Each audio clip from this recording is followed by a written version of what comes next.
ईसा खान का मकबरा एक वीर योद्धा की विरासत। जहां मुगलों के दौर में भी एक अफगान योद्धा ने अपनी पहचान कायम रखी, वो है ईसा खान का मकबरा। आज हम आपको लेकर चल रहे हैं दिल्ली के उस ऐतिहासिक स्थल पर जहां एक वीर अफगान सरदार की कहानी पत्थरों में दर्ज है। यह है ईसा खान का मकबरा, जो स्थित है हुमायूं के मकबरे के परिसर में। ईसा खान नियाजी 16वीं सदी के एक शक्तिशाली अफगान सरदार थे।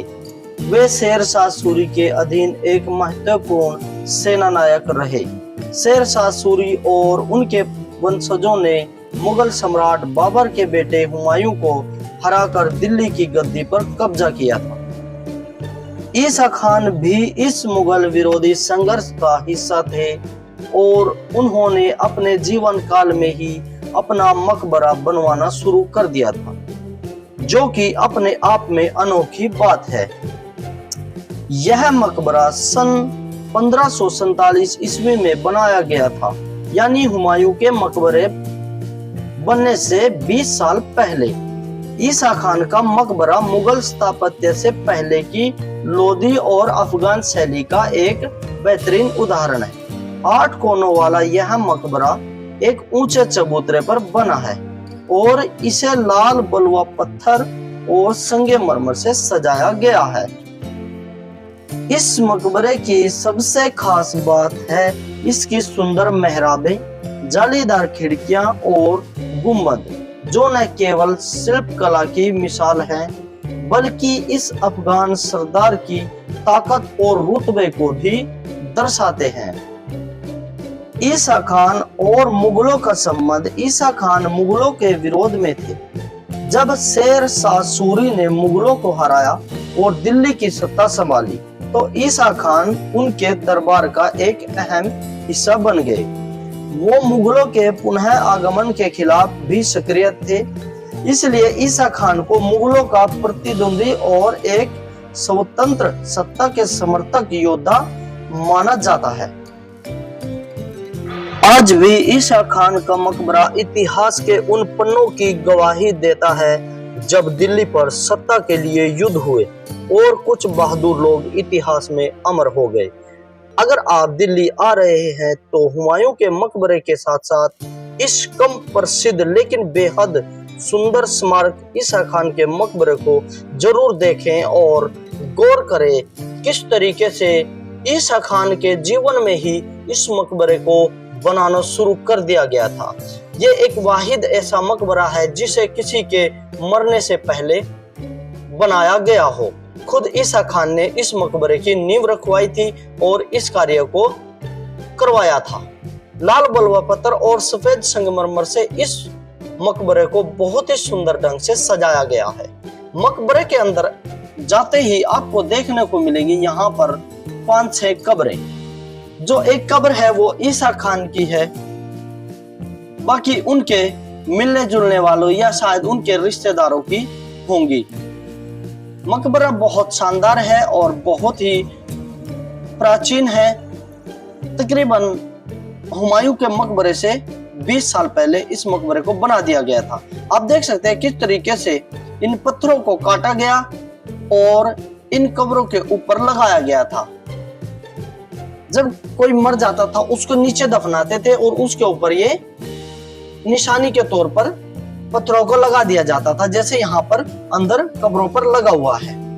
ये यहाँ पर तकरीबन 5-6 कब्रें हैं जो ईसा खान के कोई मिलने जुलने वाले या रिश्तेदार रहे होंगे। मकबरे की नक्काशी देख सकते हैं क्या जबरदस्त बनाई गई है और इस मकबरे को 8 कोनों में बनाया गया है। देख सकते हैं बहुत ही बड़ा इसका एक गुंबद है और यहाँ पर ये झांकियां बनाई गई हैं और बहुत ही शानदार जो है डिजाइन निकाले गए हैं लाल पत्थर को काटकर। अगर छत पर बात करें तो इस डिजाइन को भी उसी समय रंग किया गया था। ये नेचुरल कलर है और यहाँ पर कुछ अरबी में आयतें भी लिखी हुई है जो मकबरे के बीचों बीच है। और इस मकबरे में यहाँ पर ये जालियां लगाई गई हैं जो एक बहुत ही शानदार निकासी का नमूना है। यहाँ पर भी आप देख सकते हैं बहुत ही शानदार संगमरमर का इस्तेमाल किया गया है। ये छोटी छोटी मेहराबें बनाई गई हैं मकबरे के अंदर, और यहाँ पर लिखी हैं ये आयतें, ऊपर लगाए गए हैं सफेद संगमरमर के पत्थर के फूल, और ये लाल बलुआ पत्थर का भी इसमें बहुत सारा इस्तेमाल किया गया है। और ये यहाँ पर काटकर पत्थरों को भी नीचे लगाया गया है उस समय में। देख सकते हैं बहुत ही शानदार मकबरा। ईसा खान मियाजी का मुगलों के साथ में बहुत गहरा संबंध रहा। ये उनके एक फैमिली मेंबर की तरह जो है उनके लिए काम करते थे। तो इस मकबरे को इस तरीके से बनाया गया है। यहाँ पर आप देख सकते हैं किवाड़ उसी समय के लगे हुए हैं, और ये डिजाइन देखो किस तरीके से उस समय में बनाया गया था। तकरीबन मुगलों के टाइम के यही डिजाइन आपको देखने को मिलेंगे।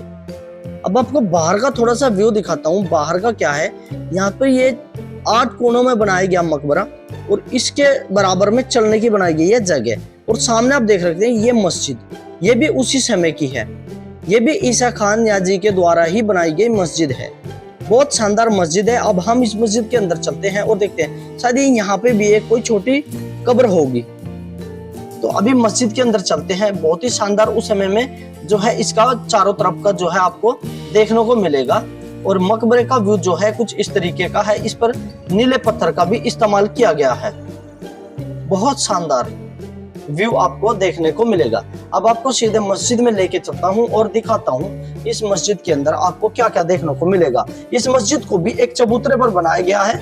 आप देख सकते हैं सामने पत्थरों का चबूतरा बनाया गया है, और ऊपर चढ़ने के लिए लगाई गई है सीढ़ियां पत्थरों को काटकर। और लाल बलुआ पत्थर और सफेद संगमरमर के साथ साथ हल्का ब्लू डायमंड पत्थर का भी इसमें इस्तेमाल किया गया है मस्जिद में।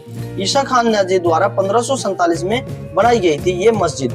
छोटी छोटी इस पर गुम्बद बनाई गई है, और मीनार बहुत ही छोटे 2 लगाए गए थे। अगर बात करें इस मस्जिद की वास्तुकला की, तो मस्जिद की वास्तुकला लोदी वंश के अंतिम दौर की इस्लामी शैली को दर्शाती है, जिसमें कम ऊंचाई वाले गुम्बद, जाली का काम और नक्काशीदार पत्थर इस्तेमाल किए गए हैं। देख सकते हैं किस तरीके से पत्थरों को काटा गया था, और इस पर कोई कलर आज तक नहीं हुआ है। ये नेचुरल कलर है, और नेचुरल इसमें स्टोन का इस्तेमाल किया गया है। आपको देखने को मिलेगा ये व्यू चारों तरफ का। दोस्तों, दिल्ली में आपको देखने को मिलेंगे बहुत सारे मॉन्यूमेंट्स। उन मॉन्यूमेंट्स में किले, फोर्ट और पुरानी बिल्डिंगें और बहुत सारे मकबरे आपको देखने को मिलेंगे। ये मकबरा इतना प्रसिद्ध नहीं है, लेकिन बहुत ही शानदार है। जब भी आप हुमायूं का मकबरा देखने आए तो आप इस मकबरे पर जरूर आए। दिल्ली का इतिहास जितना चमकदार है उतना ही गहराई से भरा हुआ है। ईसा खान का मकबरा हमें याद दिलाता है कि कुछ कहानियां मुगलों से पहले की भी हैं।